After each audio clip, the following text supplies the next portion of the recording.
जो हम लोगों की शिक्षा दीक्षा थी बीएससी तक, तो वो बाराबंकी से हुई। अच्छा, बीएससी की हुई हैं? जी, उसके बाद फिर चूँकि मेडिकल लाइन का ही हम लोगों का इंटरेस्ट था।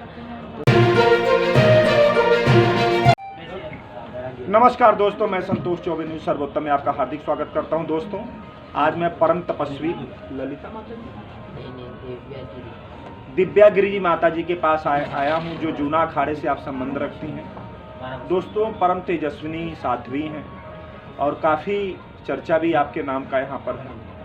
दोस्तों, आज मैं आपको श्री महाराज जी से सत्संग का भी लाभ प्रदान कराता हूँ और कई तरह का मैं जो क्वेश्चन आपके मन में और हमारे मन में चलते हैं, क्योंकि आप साध्वी हैं, बहुत सारे आपके पास अनुभव भी हैं, जीवन के भी अनुभव हैं और परमार्थिक अनुभव हैं।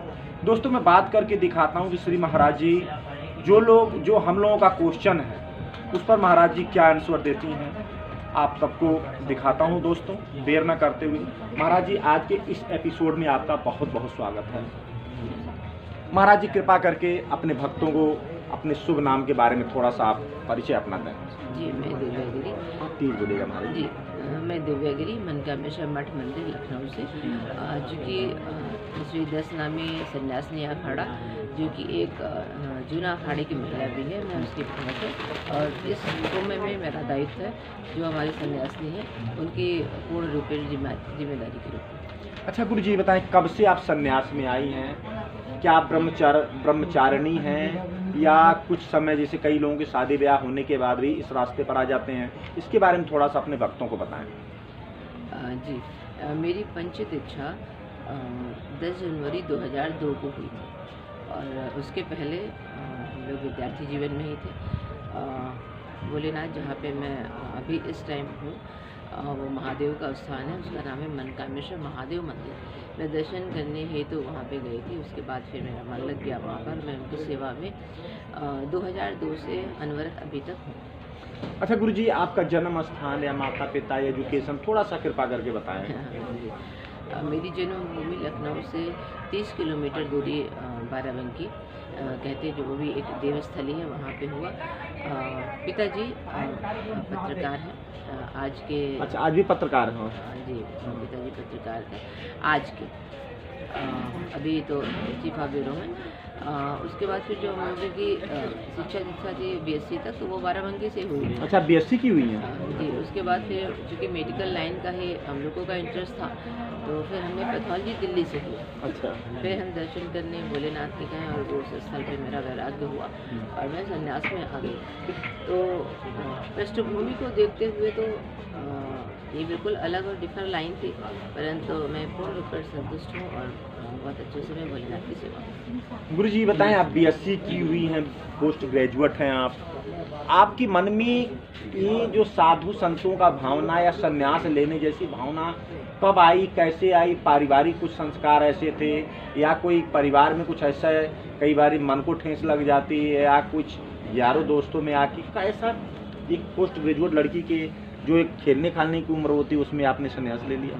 जी, एक्चुअल में हम लोग की पैथोलॉजी का एग्ज़ाम का पेपर चल रहे थे, तो उसी बीच जो हम लोगों का सर्कल था उसमें मणिपुरी की वहाँ की बहुत ही ढेर से हम लोग की फ्रेंड्स थी और एक बॉम्बे की भी थी, तो उनकी ऑलरेडी एक लैब सेट थी। तो 2001 में 2002 तक में इतना पैथोलॉजी का स्कोप नहीं था लखनऊ और बाराबंकी में, तो कम था। तो हमने सोचा हम लैब वहाँ पे डाल देते हैं बॉम्बे में, तो उसी की में हम लोग तैयारी में थे। मात्र 1 हफ्ते बाद मुझे रिजर्वेशन था और मुझे जाना था।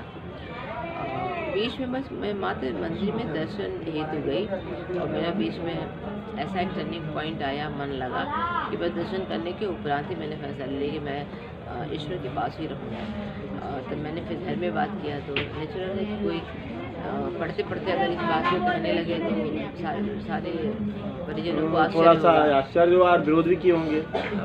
विरोध जैसा तो शब्द नहीं कह सकते, क्योंकि संन्यास को हम लोग बहुत ही कठिन दृष्टि से देखते हैं। अलग तो है ही, थोड़ी कठिनता है, तो लोगों को लगता है ये कैसे होगा, कैसे कोई कर पाएगा, क्योंकि बैकग्राउंड में ऐसा कोई। हाँ जी महाराज जी। अच्छा महाराज जी, हाँ, जो शिक्षा के बारे में हमने बात की, आप कहें कि एक बैग हमारे दिमाग में बात आ गई।